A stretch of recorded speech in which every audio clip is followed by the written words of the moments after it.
S times news. महाराष्ट्रातील कंत्राटी कामगारांसाठी ऐतिहासिक विजय। हजारो कंत्राटी कामगारांच्या संघर्षाला अखेर यश। महापालिकेतील कामगारांना 15 ते 20 हजार रुपयांची थेट वेतनवाढ। अंतिम टप्प्यात निर्णय, येत्या 2 महिन्यात अंमलबजावणी निश्चित। महाराष्ट्रातील कंत्राटी कामगारांसाठी ही मोठी सुवर्ण संधी आली आहे। अनेक वर्षांपासून प्रतीक्षेत असलेल्या वेतनवाढीचा ऐतिहासिक निर्णय अखेर प्रत्यक्षात येणार आहे। महाराष्ट्र कर्मचारी युनियनच्या सातत्यपूर्ण लढ्यानंतर आणि महापालिका कंत्राटी विभागाचे अध्यक्ष संजय सुतार यांच्या अथक प्रयत्नांमुळे किमान वेतनवाढीचा निर्णय अंतिम टप्प्यात पोहोचला आहे। कामगारांसाठी मोठी वेतनवाढ, जीवनमान उंचावणार। कामगारांच्या वेतनात ऐतिहासिक वाढ।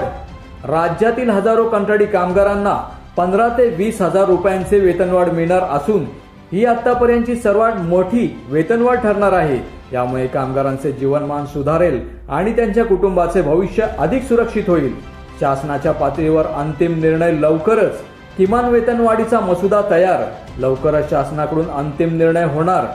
कामगार हक्कांसाठीच्या लढ्याला यश, महाराष्ट्र कर्मचारी युनियनच्या प्रयत्नांना मोठे फळ। राज्यभरात हजारो कंत्राटी कामगारांना थेट लाभ। कामगारांच्या हक्काचा ऐतिहासिक विजय।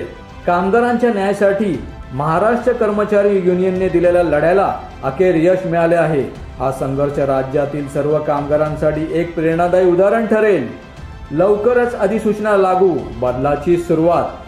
कामगारांसाठी कटिबद्ध संजय सुतार, अध्यक्ष महापालिका कंत्राटी विभाग, महाराष्ट्र कर्मचारी युनियन।